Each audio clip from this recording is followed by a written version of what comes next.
2021 में ममता बनर्जी ने वेस्ट बंगाल जीता, बट वो नॉर्थ बंगाल की 30 सीट्स हार गई। देखो क्या हुआ, नॉर्थ बंगाल की 54 में से 30 विधानसभा सीट्स बीजेपी ने जीती, वहीं टीएमसी ने सिर्फ 19 सीट्स जीती। अगर हम डिस्ट्रिक्ट का ब्रेक डाउन करें तो जलपाईगुड़ी में 7 में से 4, कूच बिहार में 9 में से 7 और अलीपुरद्वार में सारी 5 की 5 सीट्स बीजेपी ने जीती, मतलब टोटल डोमिनेशन। अब सवाल है कि नॉर्थ बंगाल अलग क्यों है। पहला है डेमोग्राफिक्स। राजवंशी कम्युनिटी जो 30% वोटर है, स्पेशली कूच बिहार एरिया में। फिर आते हैं गार्डन टी वर्कर्स अलीपुरद्वार और जलपाईगुड़ी साइड। फिर दार्जिलिंग हिल्स है जहाँ गोरखा कम्युनिटी रहती है। और फिर आते हैं मादुआ रेफ्यूजीज, बांग्लादेश से आए हुए एससी वोटर्स।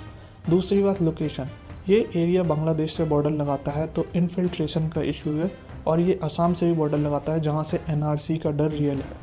इन्हें 3 वेपन्स को यूज़ किया। पहला है आइडेंटिटी पॉलिटिक्स। राजवंशी लोग कमतापुरी स्टेट मांगते हैं और उन्हें अलग लैंग्वेज की रिकॉग्निशन चाहिए। दूसरा है सीए और एनआरसी, बांग्लादेश से आए हुए हिंदूज को इंडियन सिटीजनशिप और मुसलमानों को डरा। तीसरा है लोकल लीडर्स को तोड़ दिया। टीएमसी के बहुत सारे स्ट्रॉन्ग लीडर्स को बीजेपी में शामिल कर लिया। अब स्ट्रैटेजी समझो, 2021 में बीजेपी का विनिंग फार्मूला क्या था। पहला, राजवंशी कम्युनिटी की प्राइड को टारगेट करना। ये नैरेटिव चलाएगी तुम अलग हो, तुम्हें एक अलग स्टेट चाहिए।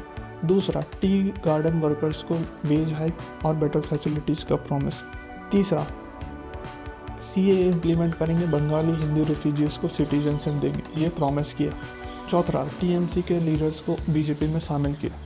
और टीएमसी ने गलती क्या की, पहला, सेंट्रल गवर्नमेंट के फंड रोक के रखे, बस यही रोते रहे कि फंड्स नहीं मिल रहे, लेकिन लोकल इशूज़ को एड्रेस ही नहीं किया। दूसरा, पूरे बंगाल में बंगाल अस्मिता का कार्ड चला, लेकिन नॉर्थ बंगाल को अलग ट्रीटमेंट चाहिए था। यहाँ कम्युनिटीज अलग हैं और इशूज़ भी।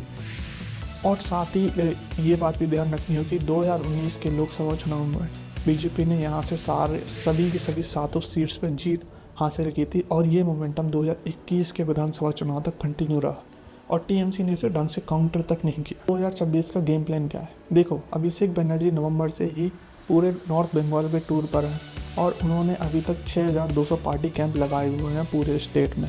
टारगेट क्लियर है, ये 30 सीट्स वापस लेनी है। लेकिन क्यों, अगर बीजेपी यहाँ 30 से भी थोड़ी बहुत ज़्यादा सीट्स जीतती है और साउथ बंगाल में 20 से 25 सीट जीत जाती है, तो समझो क्या होगा। अभी टीएमसी के पास 215 सीट्स हैं, उसमें से 50 से 60 सीट्स चली जाएंगी और बहुत ही कमज़ोर मेजॉरिटी रहेगी। कोई भी छोटा डिफेक्शन या बाई पोल इलेक्शन लॉस सरकार गिरा सकती है। ये वाला इलेक्शन टीएमसी के लिए सर्वाइवल